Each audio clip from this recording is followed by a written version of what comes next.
here today with Cindy Thomas. Now, Cindy is one of our volunteers at the food bank.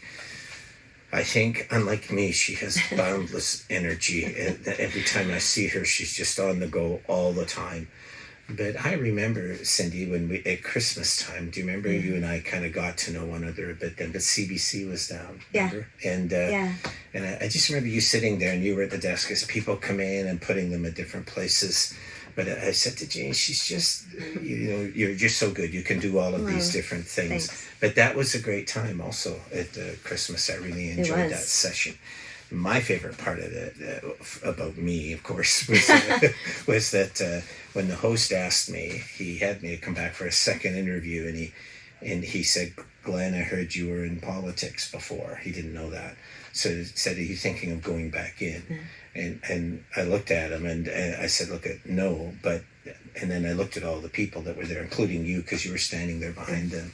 And I said, that's my democracy. That's who I really feel. And I got a little emotional at that point.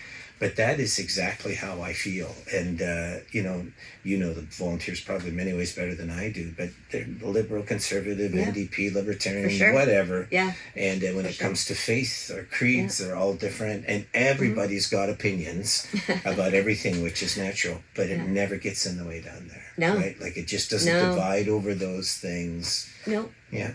And I think that allows a person like you with your personality. I think Jane is much the same. But you kind of bounce around amongst all of these different people, right? And it's possible to do that because these people aren't there with a certain agenda that they're trying to do. So, but anyway, so we really appreciate what you're doing. How long have you been at the food bank? I started late 2020, just briefly, and then basically got it really into it in 2021. So has the pandemic just started then when you came? Yeah, so, it started March-ish, and I retired in late 2020, and after a brief period of, this is like an extended holiday, I always wanted to put more time into the food bank. It's always been a drive of mine, and I'd volunteered at different spots before. So I just started as most people start, in the back, in the sorting, and then quickly moved up to the client facing. Uh-oh. Oh. Hey, what do you guys do in the studio? Hey, Cindy, how are you? Good, how about you? I know this is your studio. I hope you don't mind us borrowing it. So. Yeah, it's great light, actually, so this is awesome. Yeah. This is good for videoing. It's perfect. I love it. There's a couple of paintings here. Yeah, no. Don't look. Yes. But Jane, before you go, why don't you tell me what you think about Cindy? Oh my goodness. I know. To be honest, I don't even know when you started volunteering at the food bank. We were just talking about that. I think just briefly at the end of 2020, and then really at the beginning of 2021. Yeah. No, I mean, Cindy's been amazing. She's helped us with events. Cindy can kind of do anything. Talk to the folks that come in. She's done some research for us. Yeah. I don't know. What do I think of Cindy? I think she's amazing and wonderful. And likewise. Yeah. So she's part of the reason the food bank is so great. I mean, really? She's one of the reasons the food bank is so great. It's an amazing, friendly place, and there's a lot of great people. Yeah, it's a great spot to be. Everyone's very welcoming. Yeah, it's a great bunch of people. Yeah. Making a difference, right? Yeah, absolutely. But she told us she was nervous about doing this. Yeah, well, you make anybody nervous, don't you? But she said she was nervous, and I thought, how could Cindy be nervous? She's so good at all these different things that she does. Yeah. Yeah, she doesn't behind the scenes, she doesn't like tooting her own horn. She just comes in and does her thing, actually. Does lots, So anyway, you don't mind us using not our at all. studio? No. I hope you have an amazing time. And so, by the way, any guest that comes here, I give them one of your paintings. Totally fine. That's good. I have mine, a couple. Yeah. Thanks, Jane. Anyway, take care. Thanks, Jane. Yeah. So Jane is like you, right? She just really likes the whole volunteer thing. For the first time we started in 1986, but I was a volunteer for the first 27 years there. Even while I was in politics, I stayed on as a volunteer. but we've always known that volunteers are the thrust of it, and yet the Ontario Food Bank Association kind of started here in London, and the National Food Bank Association was also here in London at Western University, or University of Western Ontario back then, and they always found the London Food Bank kind of unique because we were primarily volunteer driven. We didn't have a lot of staff or whatever it is, so that makes a person like you really important to us. But you said that you had come near the end of 2022, but what was your background? Where did you just retired from? What? I was a life insurance underwriter at one of the big corporations downtown, and loved my job, loved it.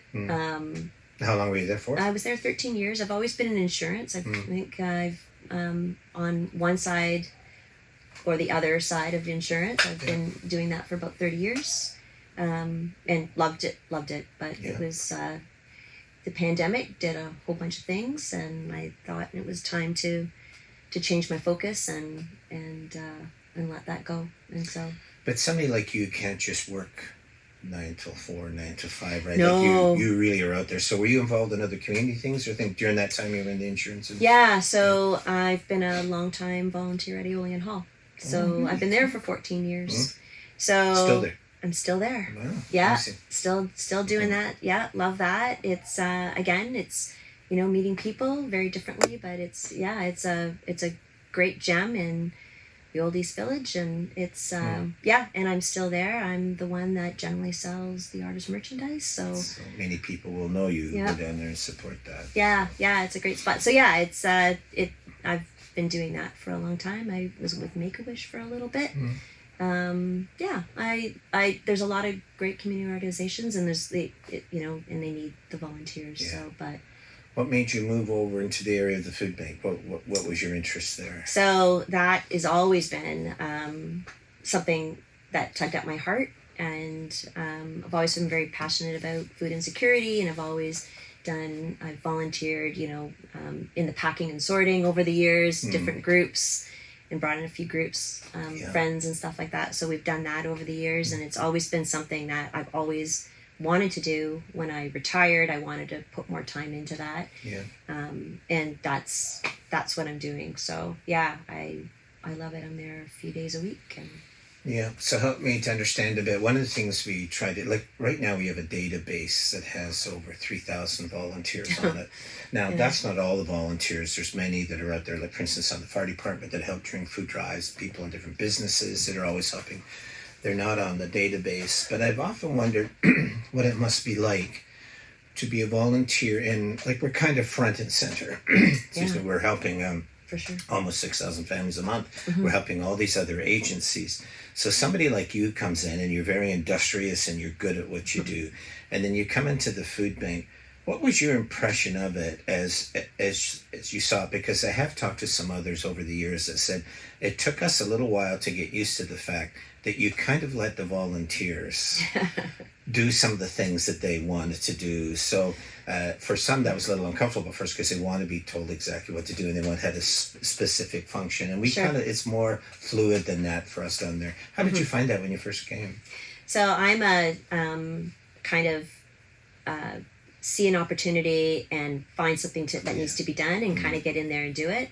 So there's always they joke around about, are you leaving? Are you really leaving today? No, you're not leaving yet. Oh, here you come back again. So it's when I first started, you see that there are roles that need to be filled, and that's when I moved from the warehouse into the client facing roles up front, I was asked to help with the baby food room. That was what my first job was. There was somebody that was leaving, and they needed somebody else. At that point, because the pandemic, we were split between first half of the week and last half of the week. So the person that was working Wednesday to Friday was moving, and so they asked me to kind of come in. So I started doing the baby food room, and so there was a specific role, and then you kind of get in and do other things that need to be done, because there's with such small staff, there's lots of things that need to be done. And then slowly, because that wasn't a full-time role, I was asked to work up front on a computer role that deals with the clients that are coming in and working with them, and then it kind of blossomed to other roles as time allowed. As we, as the food bank was up and running and moving along, we purposely kept it as a volunteer organization. And it is true that a lot of the food banks across the country, and we're charter members of these associations, some will apply for government funding or some will apply for funding elsewhere, but often they have large staff. So there's some that are our size, for instance, that have 20, 25 staff members, right? Wow. And whereas the London Food Bank has 9, right? So it allows us to put our money towards food and other things. So that's really good. But as an organization, our hub is at the food bank, but the heart is really in the community, right? So whenever you have a food drive, you see it. Whenever we're out and about, we're always talking to different people. And I'm always aware when I'm at the food bank or we're at a press conference or in a food drive or whatever it is, I feel like I'm a representative of the public. I know Jane's a better representative of those kind of things than I am, but the point is I always feel we're an extension of how they feel about the vulnerable in their midst. Now, I think I've come by that honestly. We've been there almost 40 years now, but do you feel that when you're there? Do you think other volunteers feel it as well? Or do you just kind of get into the food bank and the stuff that's happening? No, I think everybody feels it. I think that's there are a lot of people that it's not just a role. So it's not just put this thing in this place or do this job.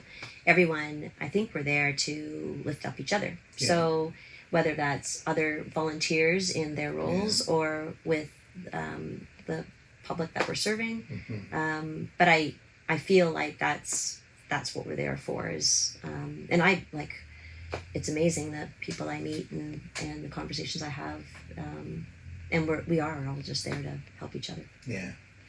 I thought that's part of where the CBC thing was so great at Christmas because the community came in. Yeah. And usually that doesn't happen. They might come by, drop off some food, or a group might volunteer from a school or something. But here the community came in, CBC came in. Yeah. And it was great to see. But I felt there just this throbbing pulse of who the community was, right? Yeah. I remember we had Luis was being interviewed at the same time from somebody from the Chinese Cultural Association was there, and they were talking about greenhouses, right? We had some of the kids there that were part of what they call the Goodness Angels, who were from Syria and Lebanon and other places, right? And they had been raising funds for the food bank, and then we also had other groups come in, like businesses and others. And I remember just sitting there watching it and realizing it's just all these different groups and individuals that are coming in.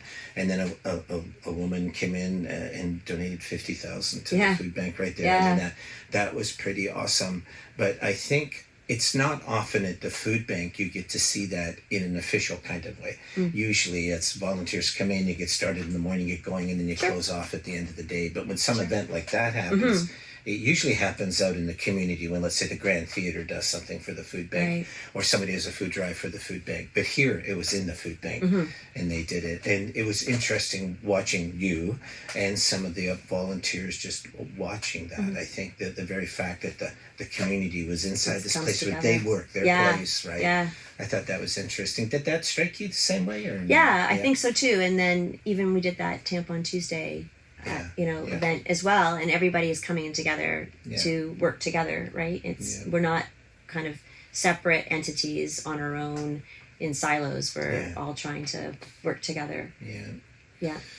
Do you would you have any recommendations, being that you're down there? There are some people that involved in other organizations that would get nervous, and say so to us, get nervous about having so many volunteers and giving them responsibility. So we've had some volunteers down for 20, 25 years, right? So we give volunteers responsibility, and we're not walking behind them with a checkbook going through all of this kind of stuff. And that's right. And I think people like that. And also lots of kids, school groups and others who can tell they've seen an apple and a box of Kraft Dinner, right? They want the box of Kraft Dinner, but so they know the difference. And so there's lots for everybody to do. But do you sense that there's things that we're missing because of that. Oh, wow. And I think that's a good question, because I think we do talk about it as a staff. Marianne is there, and Doug, and Brian, and Mike Bloxham, and others. But we talk about, are there anything we're missing? And do you think it's missing something because it's not that kind of more professionally run, like a kind of efficiency? How do you feel about that? No, I think the interesting thing about where I'm working at the front in the client facing is that like as an example, so yesterday I was talking to somebody and they were wondering if there was an organization in the city that would help with bus tickets. Yeah. And so like, don't know. Yeah. Let's find that out. So we're able to kind of discuss and workshop that, and we found something, like, so I think that it's a way, like, it's a great way to kind of, if we are kind of partitioned and set up was to do a specific duty, then we aren't given free rein to kind of reach out and to kind of workshop or figure out these things. I don't know if I'm answering your question. No, you are. No. But yeah, it's I think are we missing anything? I don't think so. There's so many community organizations that like we have a couple of different pamphlets that help people discover other things that they may be missing. There's so many things out there. And I think that each person brings something different to the table, something they know, and then when we all get together, we're able to kind of figure things out for people. I think it's great. I think we as a food bank, we don't see ourselves as solving the poverty situation. We never have. I mean, what we look at is groups like the agencies that are out there, the homeless agencies, large and small agencies, the depots, for instance. Part of the reason why we got into that over the course of the pandemic was we just give out food. Somebody comes in and maybe they're 15 minutes, whatever it is, and they get the food and they go. And we're so happy and feel thrilled to be able to do that as an organization. Sure. But there's people who need English as a second language. They're having trouble with job training or even looking for work, budgeting, all that kind of stuff, dietary help, things like that, right? And mental health issues. So I think immigration settlement, refugee settlement, so we don't do any of that, right? No. So we want to help the organizations that do that. On the other hand, that being said, we have so many different volunteers that actually have skills in those areas. Right. So what you're saying is we're not sitting down and trying to solve it for the person there, but you know where the place is in the city you can point them to. So absolutely. That's exactly what I'm saying. So we have people that speak different languages, and so that's great. We can, we can get somebody that maybe speaks, that comes in the door that is predominantly Spanish or something, that we can kind of match them up with one of the volunteers and make that a little bit of an easier experience. But there's always questions that people have for us when you spend the time and talk to people, when we're able to spend the time and talk to people, because some days are so busy. But when you can, sometimes people just have a question and they're not sure who to ask, and they are sitting in front of one of us, and we can say, let's just figure that out, or we know where you can go for that specific thing. So we have staff that knows that too. People like Marianne knows about that stuff. People like Brian knows about the other agencies and the help that they need. Like Bloxham is good that way as well.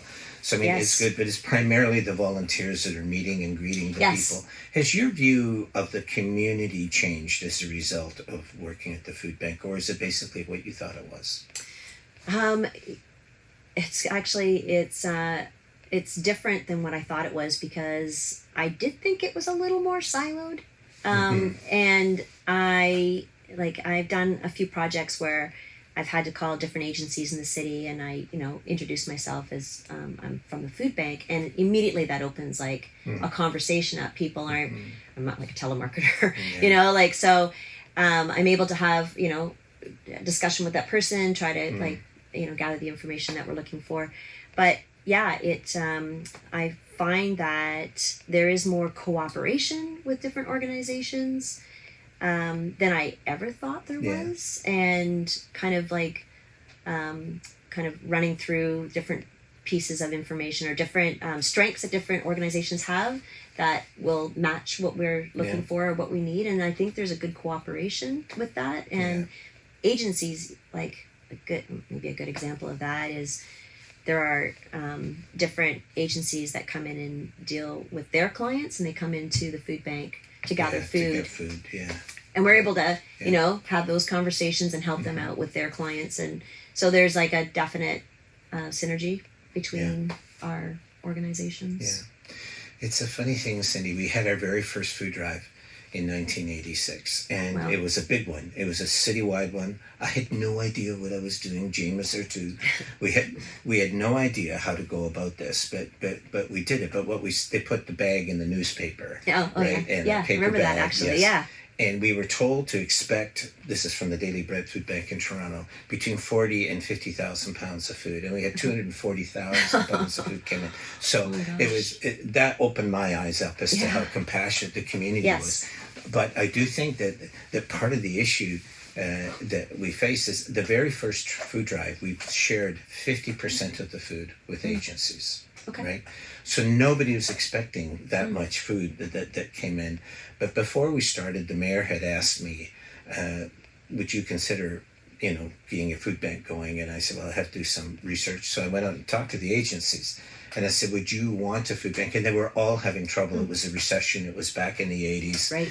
They really, and if somebody could help get food, but I'm sure they were a bit worried that we would then get into other areas that they were involved in. And we didn't want to do that. We just wanted to stay in the food area.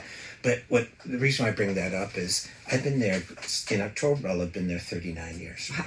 So from the very beginning, all the times I speak, I mention to people about all the organizations we help. So now it's about 50, right? So we're helping all those organizations. We're in discussion with them all the time.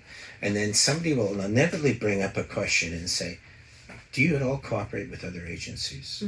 And we've been doing it for 39 years. And I think it's so interesting that I think we try to communicate out there that we do help other organizations, and maybe I've just not been a good communicator, I don't know. But I do think it's important what you're saying, that I think people who donate understand that if I give to the food bank, it goes to all of those agencies, because that's how we promote it. But there's lots of people who are trying to understand the food bank and get their head around it. Probably, as you said, they probably think, well, gee, you've got the food bank here, and you got this group here, and you got this group here. And why can't you all just cooperate and get together? We hear that all the time. And we do. Yeah, and we do. But a lot of that comes at the volunteer level, right? Like we've got people who also volunteer at some of those other agencies. Yeah. But they're also our best calling card or ambassadors out there in the community, because they're at a picnic in the community or whatever, and somebody brings up about the food bank, and then somebody like you will say, oh no, we work with all of these different agencies, whereas we might not get the chance to do that. So I do know from just in recent years from talking to other volunteers, they appreciate that side of it, that the public gives to the food bank, and then from the food bank it goes out from there. Right. Companies like it because they'll have a big food drive, right? And who do you help? Which groups would you help? Like grocery stores are the same. Right. It gets to be a problem, especially now with so much need. But if they give to the food bank and it goes out to others, it's just easier for them. Yeah. Yeah. And I think the volunteers see that. They must see that by now, because these groups come in, right? Yeah. Yeah. Yeah, we all know it for sure. Yeah. It's, once you're in there and you realize how it all works, everyone, you understand how much you're helping everybody in the city and different agencies. Yeah. Yeah. Do you worry about the community at all? I worry about it all the time. I didn't used to be that way as much, but after the pandemic, I began to see we're not on this. As a community, cities across the country all have the same problem with homelessness and food insecurity. Sure. It really concerns me. Yeah. So when I think about it, I reflect a lot. Whereas Jane loves being out there and being involved with people. So it kind of makes her more positive. I think you're a bit like that. And so that helps her there. But for me, I stew and I fret. How do you handle all of that? Yeah, so I've got a bit of both. I see, I do the Jane thing. I definitely feel like it definitely fills me up to be at the food bank. I feel like I'm, you're doing some good with the community, furthering a cause along. You're working with different people. I feel great at the end of the day. I love being there, for sure. Yeah. It's definitely my happy place. But you see what's happening in the city, when you're driving to the food bank, when you're driving around, when you're attending events in the city. And it concerns me a lot. don't know what the solution Yeah. is. I'm sure you've come up with a whole bunch of solutions in your head. You know, everyone's got these ideas for sure, but yeah, it concerns me, and I know that we're doing as much as we can, you know, to in our piece of the world, but there's a lot that needs to be done in our community too. Supportive housing, there's all kinds of stuff we can go down, have these conversations, but yes, for sure, it's you see people when they move through those agencies, how, you know, self-supportive they can be, and everyone needs help. That's, you know. Yeah, and I think why the food banks become so important in recent years is because a lot of these groups, like you'll get a provincial government or a city government that'll decide it wants to put money towards, say, something like helping people who are in low-income situations find work. Right. So they put money towards it, and the province puts money towards it. Great. And then all of a sudden, there's an election, and that all changes. Yeah. And then the next government comes and will pull that away.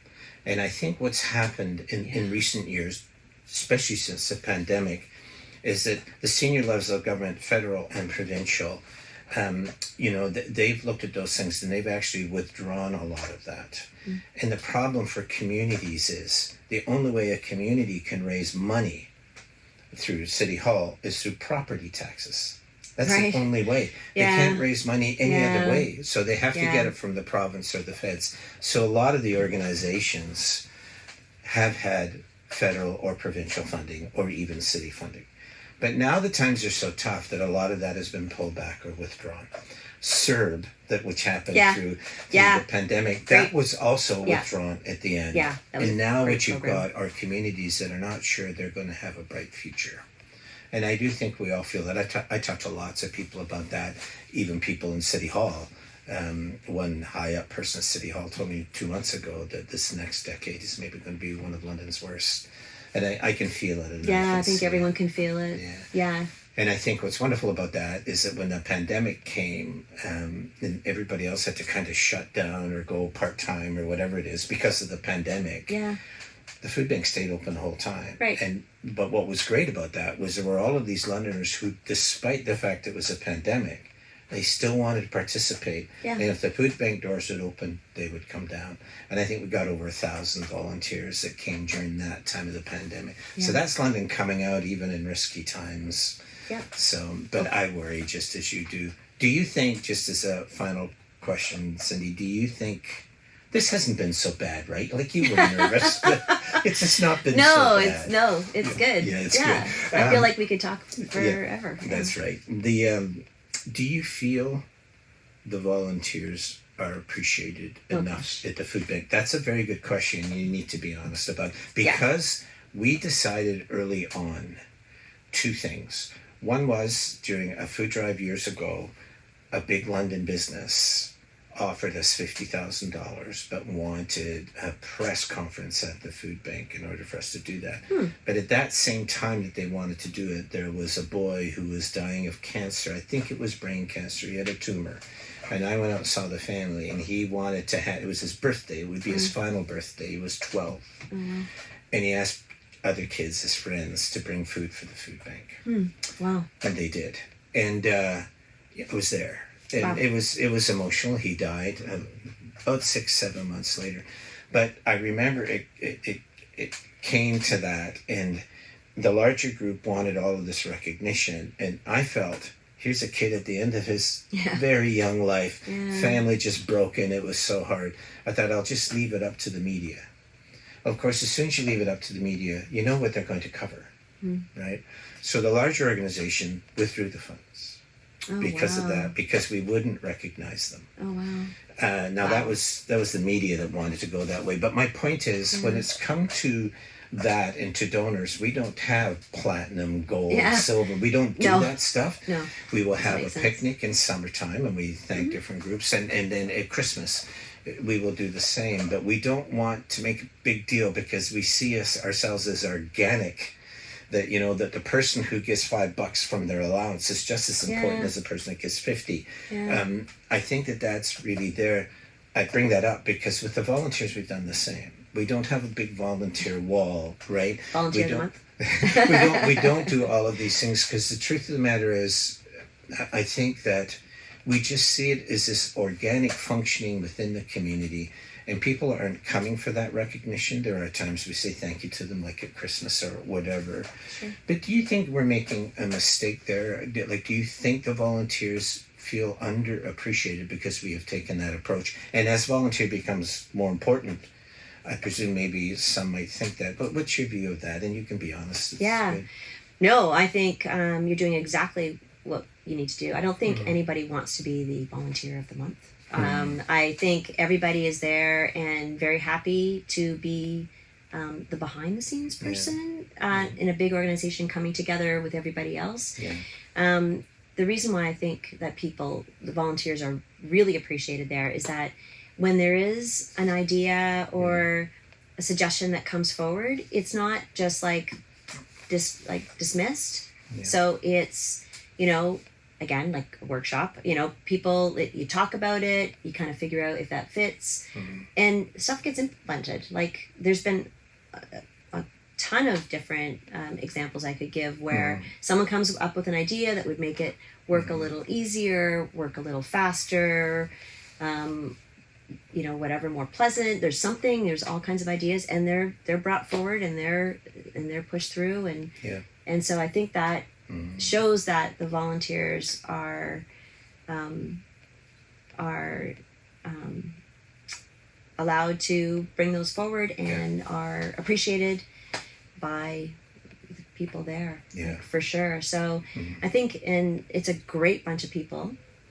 Like, everyone really enjoys working together. There's we keep saying that we're helping 6,000 families a month.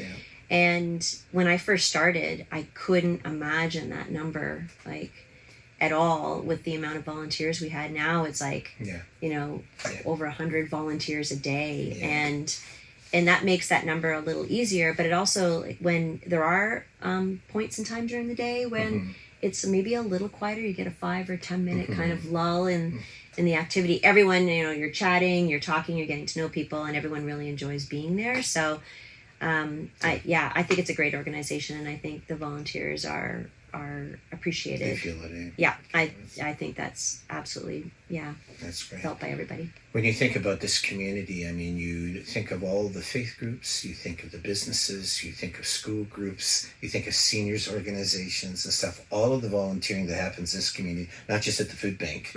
We get coverage so people see that more, but they're everywhere. They're everywhere in this community, helping all those different organizations. If you took the volunteer component out of the city of London, some big spaceship comes across, pulls all the volunteers up, and they're gone, the city could not survive. No. It's just impossible. And that's also true for the food bank. It's exactly true. So, it's amazing what volunteers across the board do in the city. And Cindy, thank you.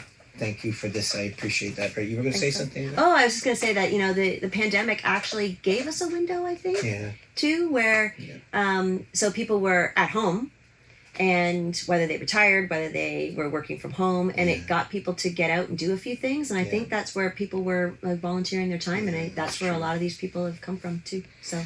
You're a bright light at the food bank, Cindy. Everybody tells me that. You're also a spark plug. You've got lots of energy, but you've shown me here today you also reflect. And I think that's really important when we live in the times that we are living in, right? And I'm sure that's what partly empowers people, because of the concern that they do feel. They don't want to sit home and stew about it. Right. They want to get involved and try to make it better, and that's what you've done. So thank you for doing that. Thanks for doing this. Thanks.